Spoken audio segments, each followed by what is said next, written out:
here. Okay, so you can say this is the 14th April right here. Okay, so we will go here.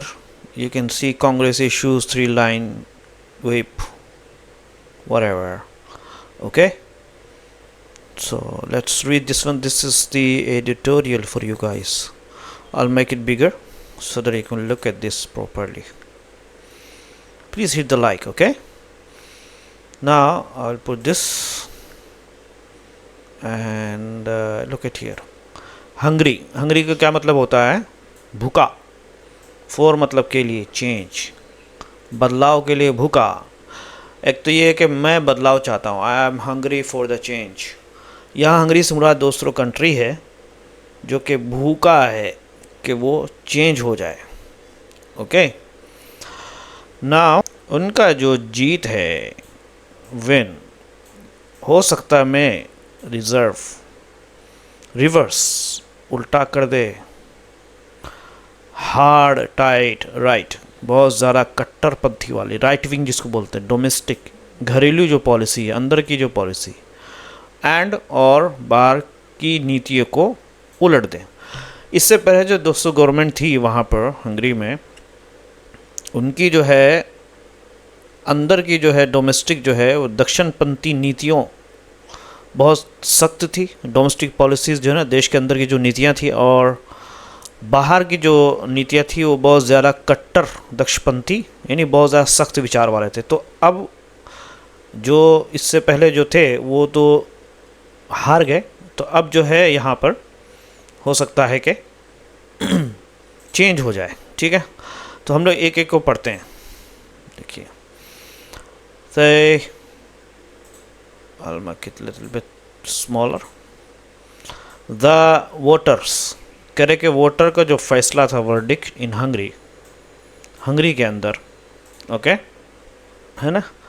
The voters, voter का जो फैसला था कहाँ पे? Hungary में.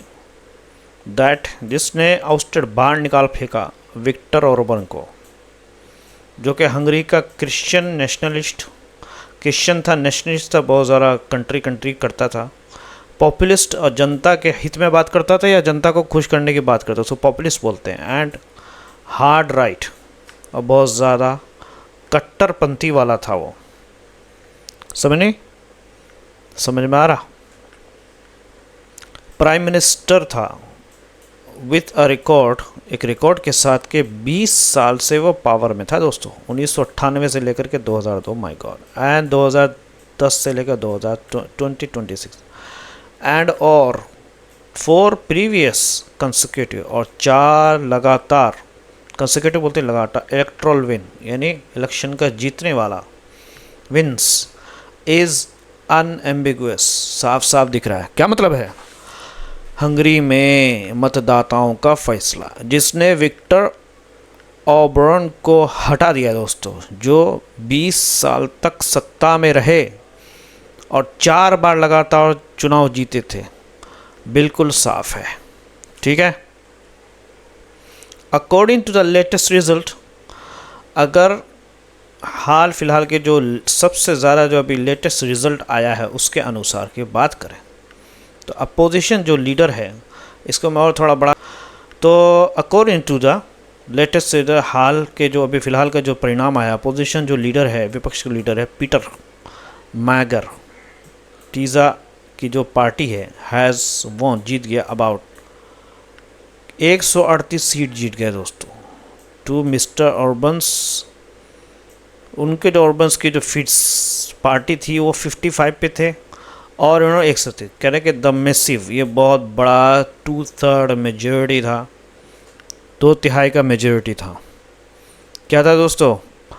यानी हंगरी की संसद में इतनी बड़ी 2/3 जीत मायगार को ऑर्बन के समय के कई बदलावों को पलटने में मदद करेगी. जैसे शिक्षा होती है, स्वास्थ्य होता है, न्याय की आज़ादी, और विवादित सिस्टम जो था जिसके बारे में विपक्ष ने कहा कि इससे अर्थव्यवस्था गिरी, भ्रष्टाचार बढ़ा और अपने लोगों को फ़ायदा दिया गया, और ये यूरोपियन यूनियन के खिलाफ भी था.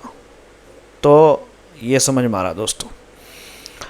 तो हम किधर जाएंगे? दैट है 2/3 मेजोरिटी से जीत गए। कहाँ पे? हंगेरियन पार्लियामेंट में। इज़ इनफ, ये काफ़ी है। ये काफ़ी है किस बात का? टू हेल्प, मदद करने का मिस्टर माग्यार को। क्यों भाई? ओवरटर्न बोलते हैं पलटना, बदल देना। मेनी ऑफ दी, बहुत सारे अर्बन के जो टाइम के बदलाव को, शिफ्ट को क्या किया जा सकता है दोस्तों? बदला जा सकता है। ओके। ऑन एजुकेशन, बहुत सारे जो है उनके हार्ड नीतियाँ थी एजुकेशन को लेकर के, हेल्थ को लेकर के, जुडिशियल इंडिपेंडेंस को लेकर, अदालत की आज़ादी को लेकर के। तो बहुत सारी चीज़ें उनकी वो थी दोस्तों। ओके। तो हम पढ़ेंगे यहाँ पर, किधर गया दोस्तों? अगर आप देख पा रहे हैं इंडिपेंडेंस को लेकर। एंड द कंट्रोवर्शियल, और जो विवादित जो है NER जो उनकी पॉलिसी थी, ये जिसको बोलते हैं नेशनल कॉपरेशन सिस्टम, दैट के अपोजिशन पार्टी ने कहा था, said had led to an economic downturn, कि इसकी इस नीति, ये जो मिस्टर जो प्राइम मिनिस्टर, इनकी जो नीति थी, कई नीतियाँ, उसने अर्थव्यवस्था को नीचे कर दिया, गिरा दिया। वाइड स्प्रेड और भ्रष्टाचार को बढ़ाया। वाइड स्प्रेड करप्शन, हर जगह करप्शन, वाइड स्प्रेड मतलब हर जगह। एंड और कॉर्नी कैपिटलिज्म, और क्या क्या दोस्तों? भ्रष्टाचार बढ़ा और अपने लोगों को फ़ायदा दिया गया। कैपिटलिज्म, कैपिटल पैसे को बोलते हैं। कॉर्नी बोलते हैं अपने लोगों को, यानी अपने लोगों को फ़ायदा देना, उसको बोलते हैं। ओके। एज वेल एज ये क्या था? एंटी यूरोपियन यूनियन इंस्टेंस, यूरोपीय यूनियन के खिलाफ का रुख था। समझे नहीं? ने यूरोपीय यूनियन के खिलाफ में था। मिस्टर माइगर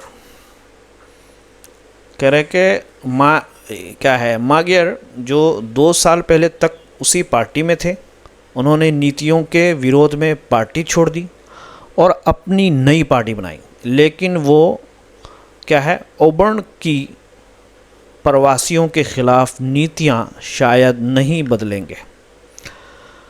मिस्टर माइगर हु वाज, जो कि थे अफिट्स पार्टी, यानी जो जिसको अभी हराया है उसी के पार्टी में था ये लीडर। ये ऐसे ही होते नेता लोग, अंटिल, और बोलते हैं कि हम जो है लोगों की भलाई के लिए पार्टी बदलने कर रहे हैं क्या है यार। Until just 2 years ago, just सिर्फ 2 साल पहले, वैन ही, जब उसने छोड़ दिया, क्विट द रूलिंग पार्टी, ये जो भी हाल में रूल कर रही थी, in the protest of its, उसके जो नीतियों के खिलाफ में जा कर के, एंड सेटअप, और बनाया हिज ऑन, अपनी ही पॉलिटिकल पार्टी को बना लिया। इज़ अनलाइकली, हो सकता है कि वो ना पलट पाए। लाइकली मतलब कोई काम संभव होना, अनलाइकली नहीं हो सकता है कि वो रिवर्स मिस्टर ऑर्बन के जो एंटी इमिग्रेंट जो पॉलिसी थी, इमिग्रेंट के खिलाफ की जो नीति थी, उसको शायद वो पलट ना पाए, यानी उसको वैसे ही रहने दे। ठीक है दोस्तों, ये हो सकता है। Okay, so we will go up. याद रखना कहाँ तक पढ़ा, कहीं फिर भूल जा। चलो कोई बात नहीं, मैं बता दूंगा, मैं तुम लोगों का दोस्त हूँ। ठीक है, अब लाइक कर दो मेरे को। हाउएवर मतलब मेरे वीडियो खुला। हाउएवर अहेड ऑफ पोल्स, है ना, किसी भी तरीके से हाउएवर इसी से जुड़ा हुआ। Ahead of polls, the ahead of the polls कह रहे कि चुनाव से पहले, सुन लो इसका क्या मतलब है पूरे सेंटेंस। चुनाव से पहले क्या हुआ? ओबर्न को 3 बड़े नेताओं का समर्थन मिला जिन्हें हाल के झगड़ों में आक्रामक माना जाता है, जैसे अमेरिका के राष्ट्रपति डोनाल्ड ट्रंप, जिन्होंने अपने उपराष्ट्रपति को बुडापेस्ट में रैली के लिए भेजा। My God. रूस के राष्ट्रपति पुतिन और इजराइल के प्रधानमंत्री नेतन्याहू, जिनका ओबर्न ने पूरा समर्थन किया। ओके, ठीक है। अभी अब देखते हैं दोस्तों, पोल से पहले, अहेड ऑफ द पोल, चुनाव से पहले विक्टर ऑर्बन वाज, उसको इंडोर्स, उसकी सपोर्ट की गई थी, मदद की गई थी 3 पावरफुल लीडर के जरिए, all seen as aggressor.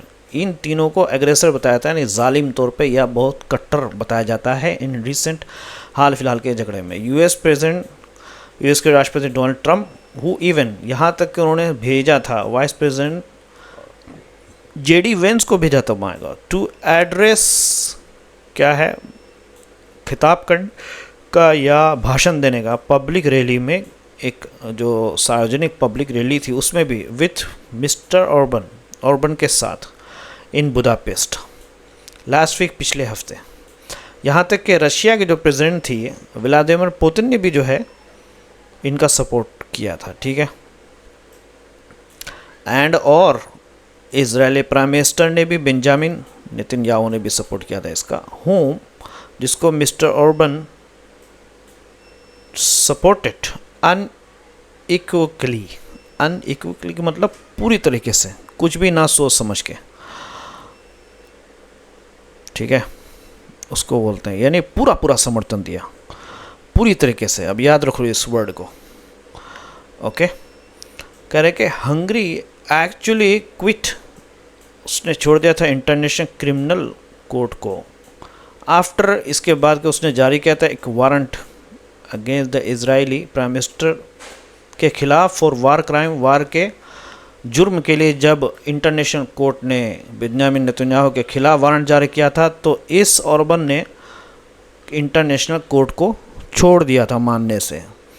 It remains, वो बाकी रहता है, टू बी सीन, के देखा जाना बाकी है अभी तो, वेदर कि क्या भाई पोस्ट अर्बन मतलब ऑर्बन के बाद हंगरी जो है वो टर्न्स इट्स कोर्स, के वो बदलता है अपने फैसले को ऑन द वार के मसले में इन ईरान, यूक्रेन और गजा। यानी हो सकता है कि अब जीत गया है तो क्या ऑर्बन की जो पॉलिसी थी कि वो बिल्कुल ही सबके साथ था, प्राइम मिनिस्टर के साथ, इजराइल के साथ भी, रशिया के साथ भी, और इवन इंटरनेशनल क्रिमिनल के खिलाफ, जो क्राइम कोर्ट था उसके खिलाफ भी था वो। तो अब जो ये साहब जीते हैं, क्या इनकी भी नीति वही रहेगी फॉरेन पॉलिसी को लेकर के, या ये अपने स्टेंस को चेंज करेंगे? नहीं, अभी क्या देखना बाकी है कि ऑर्बन के बाद हंगरी ईरान, यूक्रेन या गजा के मामलों में क्या रास्ता अपनाएगा, ये देखना बाकी है। रिमेन्स टू बी सीन का मतलब होता है अभी पता नहीं है, देखना बाकी है।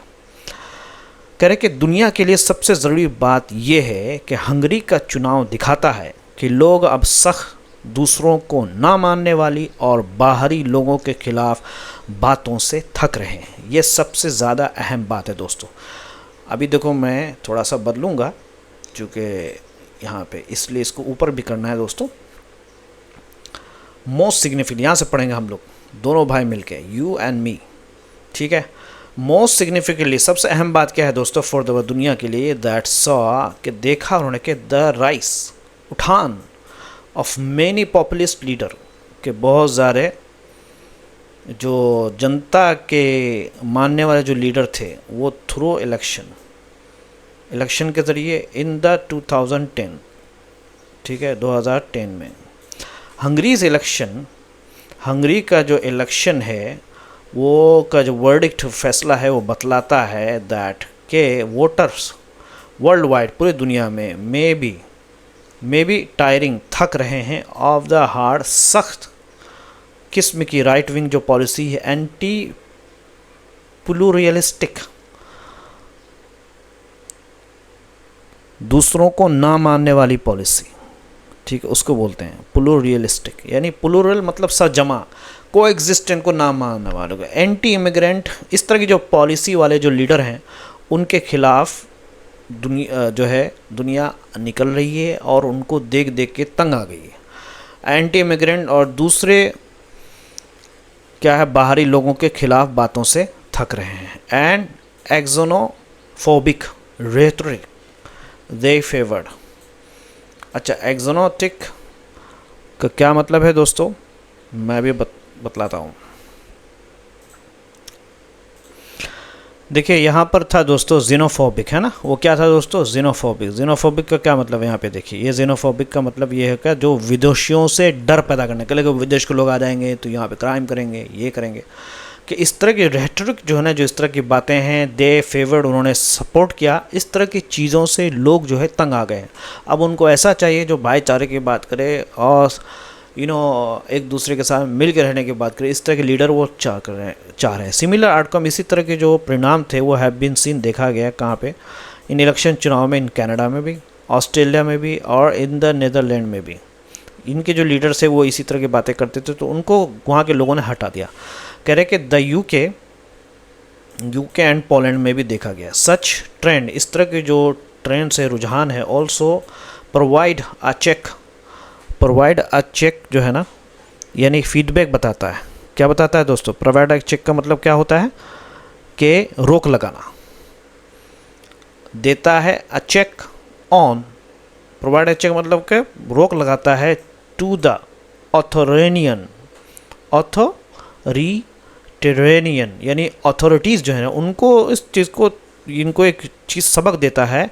और जो कि इस तरह की जो ऑथोरिटेरियन है, जो कि सिंगल पार्टी रूल है, जहाँ पे एक ही पार्टी रूल करती है, दैट वो क्या है कि a whole range of leader, कि जितने भी लीडर्स हैं हैव ट्राई किया टू इम्प्लीमेंट, लागू करने का, यूजिंग क्या है, इलिबरल पॉलिसीज़, इस्तेमाल करने का, जिन्होंने इलिबरल, यानी लिबरल बोलते हैं दोस्तों आज़ाद वाली पॉलिसी, इलिबरल जो जिसमें आज़ादी ना हो, कठिन हो, कठोरता हो, नफ़रत हो, दूसरों को रोकना हो, बाहर के लोग ना आए, यहाँ के लोग ना जाएं, ये वो जिस तरीके से ट्रम्प जो है इमिग्रेंट बोल के जीता है, ठीक है। हालांकि ये पूरा अमेरिका इमिग्रेंट है, अमेरिका खुद जो है ब्रिटिश से आके बैठे हुए हैं। इसी तरह के और भी बहुत सारे हमारे यहाँ खुद ऐसे बोलते हैं, इमिग्रेंट दिस एंड दैट।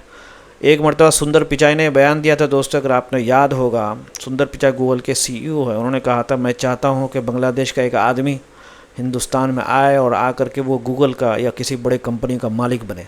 तो जब उन्होंने स्टेटमेंट दिया था तो उसके खिलाफ लोगों ने जो है वो किया था। तो कंट्रियाँ ऐसी तरक्की करती है, जब हिंदुस्तान के लोग यूएई जाएंगे, यूएई के लोग इधर आएंगे एक दूसरे का, क्योंकि after all we are human, we cannot stop someone but to go somewhere and to come in, but with the legal procedure anyway. So using illiberal policies, politically motivated, जो कि राजनीतिक के हिसाब से मोटिवेट क्या हो, केसेस हो against the opposition, motion के खिलाफ, क्या डिनिग्रेशन बोलते हैं ऑफ द डेमोक्रेटिक, डेमोक्रेशन बोलते हैं तो अपमान, कि ये डेमोक्रेटिक लोकतंत्र जो इदारे हैं, एंड क्लैम्प्ड डाउन को क्या मतलब हो गया, सख्ती से रोकना लगा, ऑन द फ्री स्पीच, बोलने की आज़ादी पर। इस तरह के जो नीति वाले लोग हैं, जितनी भी अथॉरिटी हैं, उनके लिए एक चेक है कि भाई देख लो, अगर तुम लोग अपने सुधरोगे नहीं तो जिस तरीके से कनाडा के अंदर हुआ, जिस तरीके से हंगरी में हुआ, तो यहाँ पे भी हो जाएगा, कहीं पे भी हो जाएगा। तो एक प्रोवाइड अ चेक का मतलब होता है दोस्तों रोक लगाता है, आप ये भी बोल सकते हैं कि बतलाता है, यानी ऐसे बदलाव एक पार्टी की सख्त सरकार पर रोक लगाते हैं, जिसे कई नेताओं ने कम आज़ादी वाली नीतियों, विपक्ष पर केस, क्या है, संस्थानों को कमज़ोर करना, है ना, यूजिंग इलिबरल पॉलिसीज़, संस्था को कमज़ोर करने और बोलने के आज़ादी पर रोक लगाकर लागू करने की कोशिश की। ठीक है, कह रहे हैं कि अगर माइगर इन नीतियों को बदलना चाहते हैं तो उनके सामने बहुत कठिन काम है। यहाँ पढ़ते हैं कि मिस्टर माइगर हैज़ उसको रखते हैं वर्क कट आउट, काम है कठिन, कट आउट बहुत मुश्किल। इफ़ ही एम्स, अगर वो इरादा कर रहे हैं टू रिवर्स इन दोज पॉलिसीज, इन नीतियों को बदलने का, तो उनके सामने क्या है, बहुत कठिन काम है दोस्तों। ठीक है, ओके, तो हम लोग पढ़ते हैं इधर आपके लिए। ठीक है दोस्तों, किधर गया यार, हाँ, कह रहे हैं इन हंगरी के इस तरह द रियल टेस्ट, के असल मज़ा या इम्तिहान ऑफ अ डेमोक्रेटिक लीडर, यानी लोकतांत्रिक लीडर के लिए इज़ नॉट जस्ट, ये सिर्फ नहीं है कि वो विनिंग के वो इलेक्शन को जीतें, बट इन परस्यूइंग इंक्लूसिव, कि वो परस्यू करें, यानी इस बात पे चलते रहें। परस्यू बोलते हैं किसी काम को करना, यानी एक नेता की असली परीक्षा सिर्फ चुनाव जीतना नहीं होता है, बल्कि सभी लोगों के लिए अच्छी नीतियां बनाने होते हैं, है ना। परस्यू करते हैं किसी काम को करना, इंक्लूसिव, जिस सब शामिल होने वाली नीतियाँ, यानी जिसमें सब शामिल हो, representational of the entire population, जिसमें क्या हो, उसके अंदर प्रतिनिधित्व करना है पूरे देश को, इंटायर पॉपुलेशन का प्रतिनिधि बनना है। ये नहीं कि एक ख़ास ग्रुप का प्रतिनिधि बन रहे हैं या किसी ख़ास उसका रिलीजन का, या जैसे वो पूरे इंटायर पॉपुलेशन का प्रतिनिधि बने, एंड प्रोवाइडिंग और दे अकाउंटेबिलिटी, जिम्मेदारी उठाए फॉर देयर एक्शन, अपने कामों का, लॉन्ग आफ्टर लंबा कब के बाद? आफ्टर फॉर्मिंग गवर्नमेंट बनाने के, फॉर्मिंग गवर्नमेंट के बहुत दिनों तक। ये नहीं कि जैसे आया उस टाइम तो ठीक ठीक है अपना हम ऐसे करेंगे वैसे करेंगे, अब जैसे जो है कुछ दिनों गवर्नमेंट बहुत दिन बन गए उसके बाद सब कुछ भूल गए, तो ऐसा नहीं होना चाहिए। ओके दोस्तों, चलिए हम दूसरा एडिटोरियल देखते हैं आपके लिए। Okay, now let's go up and then I will delete this one, I will go it for you. अब देखिए पार्च अगेन का क्या मतलब होता है दोस्तों? पार्च अगेन का मतलब होता है फिर प्यासा। क्या हो गया? फिर प्यासा, यानी इससे पहले भी प्यासा, बेंगलोर फिर प्यासा हो गया, ये मतलब है। चलिए हम लोग पढ़ते हैं इसको, देखिए। अबे ये तो बहुत ही पतला हो गया यार, चलो इसको मैं थोड़ा सा मोटा कर दे लो बाय आपके लिए।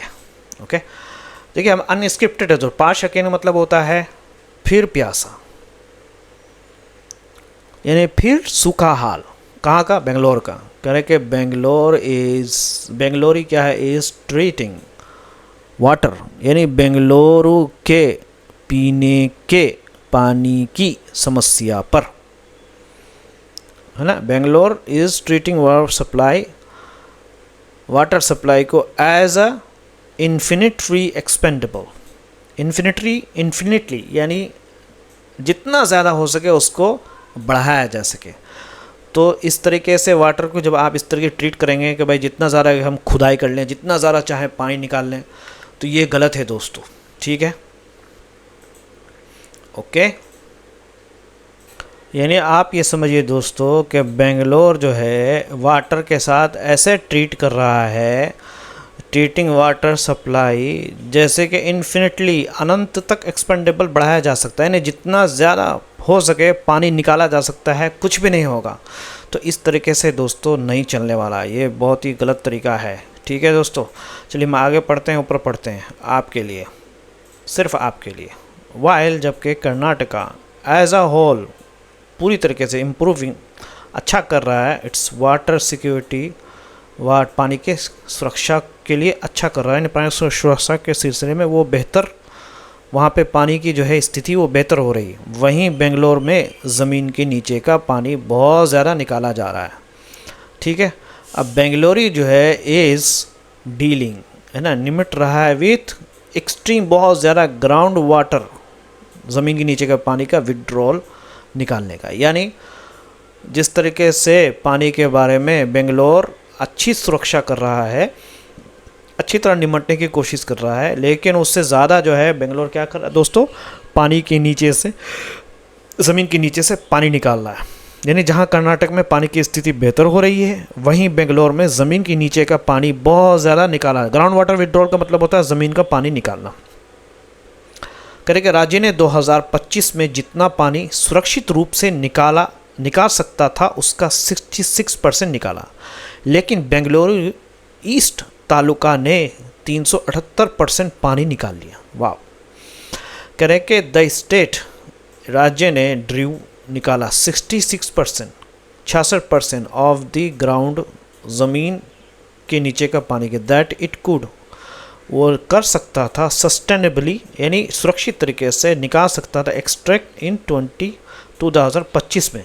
बट ये राज्य की बात हो रही है दोस्तों 60, लेकिन बेंगलुरु अकेले ने देखिए क्या किया। बट बेंगलुरु ईस्ट तालुका ने निकाला 378% पानी। बाप रे। क्योंकि द सस्टेनेबली एक्सट्रैक्टेबल, सुरक्षित वाला जो एक्सट्रैक्टेबल जो निकालने के काबिल जो वॉल्यूम था, यानी पानी की जो मिकदार थी ऑफ ग्राउंड वाटर, ज़मीन के नीचे का पानी, इज़ बेस्ड ऑन, वो आधार है ऑन हाउ मच, कि कितना ज़्यादा पानी निकालना विल डिप्लीट मतलब कम कर देगा द एक्वाफायर, यानी पानी को कम करेगा, ठीक है। यानी सुरक्षित मात्रा इस बात पर तय होती है कि कितना पानी निकालने से ज़मीन का पानी ख़त्म हो सकता है, ठीक है। डिप्लीट कम कर देगा, द एक्वाफायर के मतलब होते हैं ज़मीन का पानी, ठीक है। इसलिए 378% का मतलब ये नहीं कि पानी ख़त्म हो गया है, लेकिन ये एक चल रही समस्या की याद दिलाता है जो अब फिर से गंभीर हो रही है। So while 370% does not mean, इसका मतलब ये नहीं कि बेंगलुरु ईस्ट में हैज़ डिप्लीटेड, ख़त्म कर दिया है इट्स ग्राउंड वाटर, ज़मीन के नीचे का पानी। इट इज़ रेमिनिसेंस, एक रेमिनिसेंट याद दिलाना है ऑफ एन ऑन गोइंग, चल रही क्राइसिस, परेशानी का, दैट हैज़ जो कि रखता है, वंस अगेन दोबारा, टर्न्ड एक्यूट जो बदल गया है एक्यूट में, यानी जो समस्या एक्यूट, देखिए कोई भी जब इंसान को बीमारी होती है ना दोस्तों, उसका कई स्टेज होता है। स्टेज तो शुरू का होगा, उसमें कोई पढ़ लो वो तो फॉन्ट्स सही हो जाता है। एक्यूट स्टेज में जब पहुंच जाता है उसको निकालना बहुत मुश्किल होता है। टर्न एक्यूट का मतलब होता है कि जो समस्या चल रही है पानी की वो बहुत गंभीर हो चुकी है, ये कहने का मतलब है इसका। कह रहे हैं कि द बेंगलुरु रीजन, ये द बेंगलुरु जो रीजन है लाइज ऑन क्रिस्टलिंग रॉक, राइन rock that already stores little water and recharge slowly. Acute का मतलब गंभीर, आपको पता होगा ना। कह रहे कि बेंगलोर की ज़मीन ऐसी चट्टान पर है जो कम पानी रखती है और धीरे धीरे भरती है। रीजन, लाइज का मतलब होता है दोस्तों पड़ी हुई है, लाइज का क्या मतलब हुआ, एंड क्रिस्टलिंग ऐसे चट्टान पर, क्रिस्टलिंग रॉक पर, चट्टान पर, दैट जो कि पहले ही जमा करती है लिटिल वाटर बहुत ही कम पानी, एंड रिचार्ज और भरती है। रिचार्ज का क्या मतलब होता है, फिर से भरती है बहुत आहिस्ते से, समझ में आ रहा। तो ये सारी चीज़ें हैं, इसलिए इंसान को ख्याल रखना है इस चीज़ को, ज़्यादा पानी नहीं निकालना है, लेकिन लोग निकाले जा रहे हैं एनीवे। चलिए द सिटी, कह रहे कि सिटी की अगर बात करें आगे बढ़ करके, फर्दर कॉन्सेंट्रेट्स, वो ध्यान देती है डिमांड, उस डिमांड का, यानी इन एरियाज़, उन इलाकों में, विथ हायर, जिन इलाकों में बहुत ज़्यादा पॉपुलेशन है, डेंसिटी, पॉपुलेशन भरा हुआ है, डेंसिटी, एंड पर कैपिटा, और पर कैपिटा और हर एक शख्स को की जो खर्च है, यानी जो उनको जो खर्च करते हैं, उस चूँकि पॉपुलेशन बहुत है और हर एक शख्स बहुत ज़्यादा खर्च करता है, तो इसलिए डिमांड पानी का बहुत ज़्यादा होता बड़ा है, इंक्लूडिंग जिसमें शामिल है टेक पार्क्स, जो टेक पार्क कोई जगह होगी दोस्तों, and permanent and apartment complex, और जो अपार्टमेंट की जो कॉम्प्लेक्स है जहाँ पे एक बिल्डिंग में बहुत सारे लोग रहते हैं, वहाँ पे पानी बहुत ज़्यादा खर्च होता है, ठीक है ना। यानी शहर में ज़्यादा लोग और ज़्यादा पानी इस्तेमाल वाले इलाके जैसे टेक पार्क और अपार्टमेंट में पानी की मांग और बढ़ जाती है। पर कैपिटा का मतलब प्रति व्यक्ति, आपको पता है ना, अपार्टमेंट में लोग बहुत ज़्यादा रहते हैं, सुबह सुबह ऑफिस जाना रहता है, सब जिसको देखो पानी चालू करता है, ऑफिस जाने के चक्कर में लोग सुबह नहाते भी रोज़ाना। द बिल्ट अप के बनाई हुई जो एरियाज़ है ऑफ सच अर्बन, इस तरह के शहर के जो इंफ्रास्ट्रक्चर की जो बनी हुई जो एरिया है, यानी बिल्टअप का मतलब होता है पक्की इमारतें, एरिया ऑफ सच, इस तरह की जो इमारतें बारिश के पानी को ज़मीन में जाने से रोकती हैं। अर्बन, इस तरह के शहरों का इंफ्रास्ट्रक्चर जो है, इमारतें यानी जो बिल्डिंगें हैं, ऑल्सो सप्रेस, रोकती है। चलिए इसको पढ़ते हैं दोस्तों, आप भी सोच रहे होंगे किधर गया ये आदमी। बनी हुई जो द बिल्टअप ऑफ एरिया जो एक जहाँ पे इस तरह के शहर वाले इंफ्रास्ट्रक्चर का जो इलाका है ना, ऑल्सो वो भी क्या करता, सप्रेस, रोकती है, रिचार्ज, फिर से भरने को, बाई क्या है, पर्कुलेटिंग रेन वाटर। किस तरीके से पर्कुलेट बोलते हैं दोस्तों, यानी बारिश के पानी को ज़मीन में जाने से, सप्रेस रोकना, पर्कुलेटिंग ज़मीन में जाने से रोकती है। यानी अब बिल्टअप एरिया का क्या मतलब है कि पक्की इमारतों का वाला हिस्सा, बिल्टअप एरिया, बना हुआ एरिया ऑफ सच, इस तरह के, ठीक है। सप्रेस का मतलब होता है रोकता है, रिचार्ज जल भराव, जल भरना, पर्कुलेटिंग रेन वाटर ज़मीन में रिसता हुआ बारिश का पानी, ठीक है। तो रोकता है, ज़मीन में रिसते हुए जो बारिश का पानी है उसको जो है वो रोकता है, ओके। तो अ ग्रोइंग, तो दोस्तों पर्कुलेटिंग मतलब होता है ज़मीन में जो रिसता हुआ बारिश का जो पानी है उसको क्या कर देता है दोस्तों, सप्रेस, रोक देता है, रिचार्ज, दोबारा रिचार्ज यानी ज़मीन में भरने का।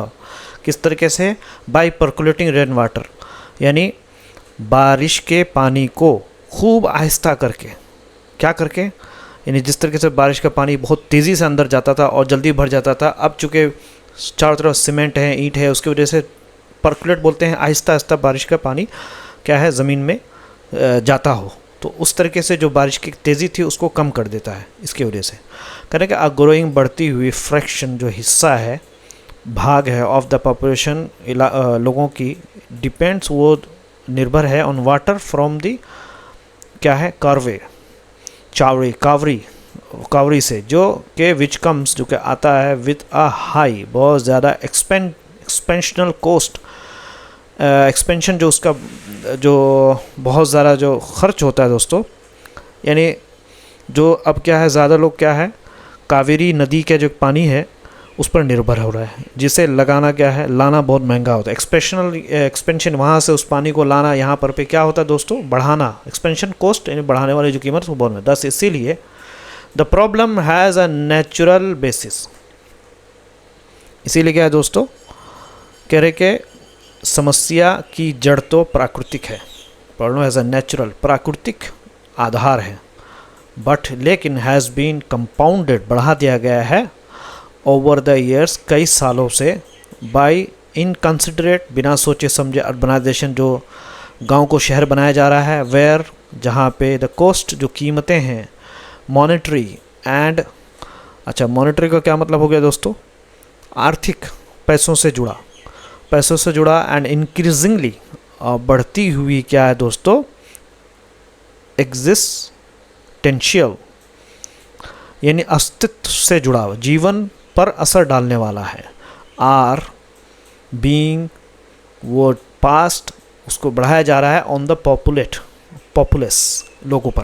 क्या मतलब है इसका, मतलब ये है दोस्तों कि समस्या की जड़ तो प्राकृतिक है, लेकिन सालों से लापरवाह शहरीकरण जो हो रहा है दोस्तों, इसने इसे और बढ़ा दिया है, यानी और बढ़ा दिया, और भी पानी की समस्या होने लगी है। ठीक है, अब इसका खर्च, पैसा भी और जीवन पर खतरा भी आम लोगों पर डाला जा रहा है। एग्जिस्टेंशियल जो आपके जीवन से जुड़ा हो, इंक्रीजिंगली बढ़ करके, मॉनेटरी जो इसका खर्च हो रहा है दोस्तों, आर बीइंग पास्ड, डाला जा रहा है किस पर, ऑन द पॉपुलस, आम लोगों पर। ओके, चलिए आगे पढ़ते हैं दोस्तों। यहाँ पे हम पढ़ते हैं, थोड़ा सा है लंबा, उतना लंबा नहीं है, एनीवे हम पढ़ने की कोशिश करते हैं आपके लिए। कह रहे हैं इन 2024 में वीक, और बहुत कम वीक मानसून है, बहुत ही जो कम बारिश हुई थी। ठीक है, कमज़ोर बारिश के कारण बेंगलुरु के लगभग आधे 14,000 क्या है बोरवेल सूख गए, लेफ्ट छोड़ दिया नियरली, तकरीबन हाफ ऑफ दी बेंगलुरु के 14,000 बोरवेल्स जो कुएँ थे दोस्तों, उसको सूखा छोड़ दिया। कि द गवर्नमेंट ने शुरू किया, लॉन्च एक प्रोजेक्ट शुरू किया टू सप्लाई, भेजने का 775 मिलियन लीटर्स पानी को एक दिन के लिए, टू 110 गांव में, एंड लोअर, और कम कर दिया ग्राउंड वाटर स्ट्रेस, ज़मीन से जो निकालने वाला का जो पानी का जो एक दबाव था उसको कम कर दिया, क्योंकि गवर्नमेंट ऑलरेडी प्रोवाइड कर रही है, वरना लोग जो है जहाँ चाह रहे कुआँ खोद रहे हैं। बट टू डेट, लेकिन आज तक द प्रोजेक्ट, ये जो प्लान है, हैज़ अचीव, उसने हासिल किया है ओनली मिडवे कवरेज, थोड़ा सा कवरेज हासिल किया है, यानी अभी तक ये योजना आधी ही पूरी हुई है। मिडवे कवरेज कवर हुआ है, मिडवे यानी आधी में, और लोग अभी भी पानी के टैंकर पर निर्भर हैं, लीविंग, छोड़ते हुए मेनी रेजिडेंट, बहुत सारे लोगों को स्टिल अब तक बैंकिंग ऑन द टैंकर्स, पानी के टैंकों पर निर्भर है। 2026 के स्टडी ने 26 के एक स्टडी ने पाया कि क्राइसिस जो परेशानी है, हैज़ सिंस, है रखता है जब से, मूव टू क्या है कोरामांगला, यानी 2026 की एक रिपोर्ट में ये पाया गया कि अब ये समस्या कोरामांगला और हैबल तक पहुंच गई है, टू करम्बला एंड हॉबल तक पहुंच गई है समस्या। करेंगे द बेंगलोर का जो पानी है, पानी बोर्ड साफ किए गए गंदे पानी का इस्तेमाल झीलों को भरने के लिए कर रहा है। ठीक है, करेंगे बेंगलुरु वाटर सप्लाई जो है एंड सीवरेज जो बोर्ड का जो है सीवरेज जो गंदा पानी है तो also been using has also been इस्तेमाल कर रहा है ट्रीटेड, यानी सीवेज का जो वाटर था गंदा पानी को उसको साफ करके जो पानी होता है दोस्तों वो भरने का लेक्स झीलों को। इट सीम्स वो दिखता है कि Bengaluru is treating supply as infinitely expendable, यानी ऐसा लगता है कि बेंगलुरु सोच रहा है कि पानी हमेशा बढ़ाया जा सकता है। इट सीम्स है ना, क्या बेंगलुरु इज ट्रीटिंग इस पानी के साथ, पानी की सप्लाई के साथ एज इन्फिनिटली, के बिल्कुल इन्फिनिट है बिल्कुल, यानी कोई जितना हो सके कर लो, एक्सपेंडेबल यानी जहाँ तक हो सके बढ़ाया जा सकता है। व्हेन इट इज़ नॉट, जबकि ऐसा नहीं है, व्हेन इट इज़ नॉट ऐसा नहीं है। इट्स प्रेफरेंस, उसकी जो झुकाव है दोस्तों, इन्फिनिटली एक्सपेंडेबल मतलब हमेशा बढ़ाने वाला, इन्फिनिटी मतलब हमेशा बढ़ाने वाला, एक्सपेंडेबल इन्फिनिटी एक्सपेंडेबल हमेशा बढ़ाने वाला। कह रहे कि पक्के निर्माण को ज़्यादा बढ़ाने से ज़मीन बंद हो गई है और पानी भर नहीं पा रहा है और ज़्यादा मांग से प्राकृतिक का नुकसान हो रहा है। समझ में आ रहा है ये इसका पूरा मतलब है। हम आगे बढ़ेंगे दोस्तों, तो इसको थोड़ा ऊपर कर लेते हैं और इसको डिलीट कर देते हैं। ठीक है, यहाँ पे है okay, it seems we were reading where we are reading my dear, हाँ, from here and to the here. Okay, we'll make it a little bit shorter. Oh, it's okay to make it bigger, no problem. ठीक है दोस्तों, चलिए हम लोग पढ़ते हैं। यहाँ से हमने पढ़ लिया था इट्स प्रेफरेंस, उसका जो प्राथमिकता है यानी झुकाव जो है फॉर ग्रे, यानी क्या है, पक्के निर्माण। ग्रे का मतलब यानी ग्रे जो दिखता है ओवर ग्रीन हरे इंफ्रास्ट्रक्चर, यानी ग्रीनरी के बजाय जो ग्रे का काम किया जा रहा है, पक्के निर्माण हो रहे हैं, इमारतें बनाई जा रही हैं, सीमेंट कंक्रीट है सील्ड, बंद कर दिया है दोस्तों ज़मीन को अगेंस्ट रिप्लेनिशमेंट। रिप्लेनिशमेंट का क्या मतलब हो गया यहाँ पे, फिर भरना, भरने को, वाइल जबकि द इंक्रीजिंग बढ़ती हुई मांग हो रही है दोस्तों, डिमांड लिक्विडेट्स। लिक्विडेट्स का क्या मतलब हो गया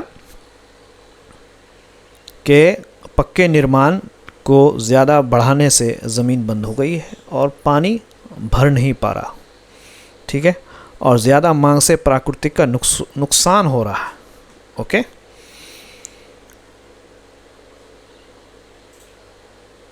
लिक्विडिट्स का मतलब क्या हो गया दोस्तों, कम करना, ख़त्म कर देना। क्या हो गया इसका मतलब, कम करना। Ecological capital, ecological ecosystem जो होता है दोस्तों, यानी पर्यावरण का सिस्टम का, उसकी जो कैपिटल है यानी उसके जो संसाधन है उसको ख़त्म कर रहा है दोस्तों। ठीक है, चूँकि ग्रीनरी जब होती है तो बहुत सारा पर्यावरण से बहुत सारी चीज़ें होती है, जंगल, घास, ये वो, मिट्टी वगैरह, लेकिन अब ये सारी चीज़ें करके, ये सारी चीज़ें जो उसकी कैपिटल है ये सारी चीज़ें, यानी दरख्त वगैरह, मिट्टी है ना, जंगल, ये सब कैपिटल है, इसको क्या है, ख़त्म कर रहा है दोस्तों। ओके, ठीक है।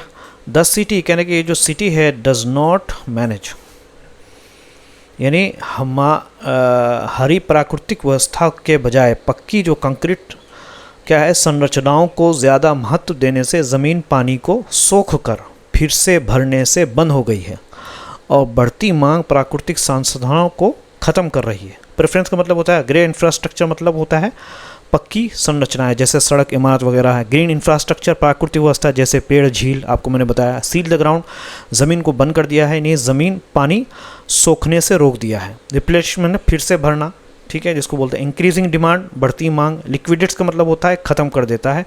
इकोलॉजिकल, प्राकृतिक संसाधन यानी पर्यावरण की जो पूंजी होती है।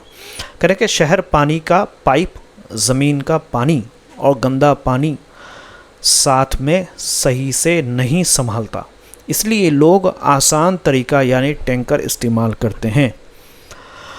The city does not manage, नहीं संभालता, किधर गया दोस्तों, डज नॉट मैनेज उसका पाइपलाइन को, सप्लाई को, ग्राउंड वाटर ज़मीन के नीचे के पानी को, एंड वेस्ट वाटर गंदे पानी को टुगेदर एक साथ। तो इससे ये अनुमति दे रहा है कंज्यूमर्स को, यानी आम लोगों को, कि टू डिफ़ॉल्ट का मतलब होता है दोस्तों उसी पर चलने का, को डिफ़ॉल्टली किस पर चलने हैं, टू द मोस्ट, सबसे ज़्यादा जो आसान कन्वीनियंट जो हल है इसका वो क्या है, टैंकर्स की तरफ, के टैंकर पर डिपेंड। अथॉरिटीज़ नीड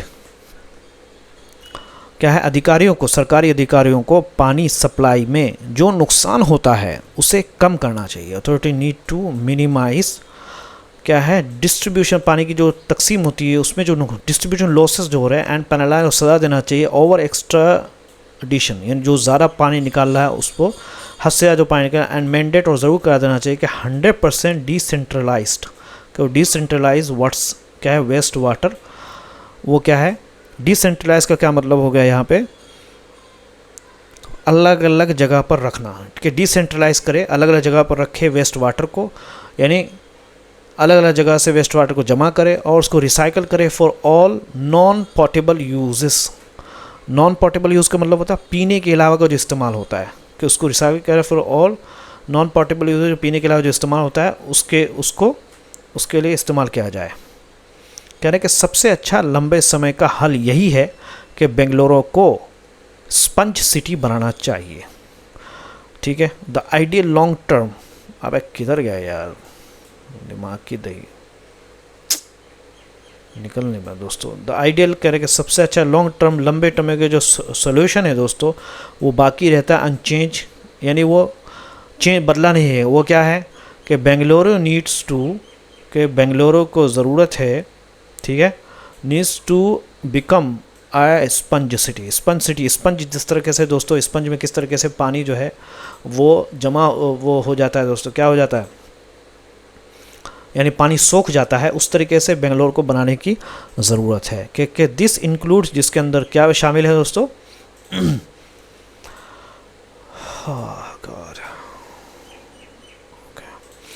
कि जिसके अंदर शामिल है, दिस इंक्लूड्स शामिल है रिस्टोरिंग के दोबारा उसको का कनेक्शन, जो एक जुड़ाव था दोस्तों बिटवीन झील और कुएं के दरमियान में जो जुड़ाव था उसको करना चाहिए। To capture monsoon runoff को, कि वो कैप्चर करे मानसून के रन ऑफ पानी के परेशानी को, जो रन ऑफ का मतलब होता है बहते पानी को क्या करे, यानी इसके लिए झीलों और कुओं को फिर से जोड़ना होगा ताकि बारिश का पानी जमा हो सके। ज़मीन के इस्तेमाल को पानी भरने की क्षमता के अनुसार बनाना होगा। मानसून रन ऑफ का मतलब होता है दोस्तों, मानसून मतलब बारिश, रन ऑफ जो बहता हुआ जो पानी है उसको जमा कर सके, टू कैप्चर जमा कर सके, पकड़ सके। इसीलिए अलाइनिंग लैंड यूज़ प्लानिंग, इसीलिए क्या दोस्तों, ज़मीन के इस्तेमाल को पानी भरने की क्षमता के अनुसार बनाना, अलाइन करें लैंड यूज़, ज़मीन के इस्तेमाल को, प्लानिंग विथ, क्या योजना करते हुए विद द रिचार्ज, कि वो दोबारा रिचार्ज कैपेसिटी, यानी दोबारा भरने की उसके अंदर क्षमता पैदा हो जाएगा ऑफ ईच तालुका, और हर तालुका के पानी को, ज़मीन को इस्तेमाल इस तरह करना चाहिए कि जो पानी का, बारिश का जो पानी है वो सोख जाए उसके अंदर और भर जाए। ओवरऑल सीलिंग द ग्राउंड, ठीक है, ओके, और ज़मीन को कम पक्का करके पानी सोखने की क्षमता बढ़ानी हो। ओवरऑल क्या है, सी बंद करे ज़मीन को, लेस कम ज़मीन को, एंड इंक्रीज़ और बढ़ाए ऑब्जर्वेशन, सोखने की सलाहियत को ऑन द सरफेस ज़मीन पर। तो इस तरीके से यानी ये है कि जहाँ जहाँ भी ये चीज़ें हो रही हैं दोस्तों, वहाँ पे क्या किया जाए कि ज़्यादा जो है सीमेंट का इस्तेमाल न किया जाए, ये कुछ ऐसी जगह छोड़ दिया जाए जहाँ पे बारिश का पानी जमा हो जाए, सोख जाए पानी, ताकि अंदर के जो ज़मीन का जो पानी है दोस्तों वहाँ पे कोई सिस्टम ना बिगड़े, और वेल जो है, कुएँ जो है वो अच्छी तरीके से चल सकें, ठीक है, और झील भी अच्छी तरीके से चल सके। लेकिन लोग जो है एक्स्ट्रा कर रहे हैं तो गलत हो रहा है। ओके दोस्तों, बताइए कैसा लगा, होप कि अच्छा लगा हो, कोशिश करूँ रोज़ा लाने की। Okay bye, take care.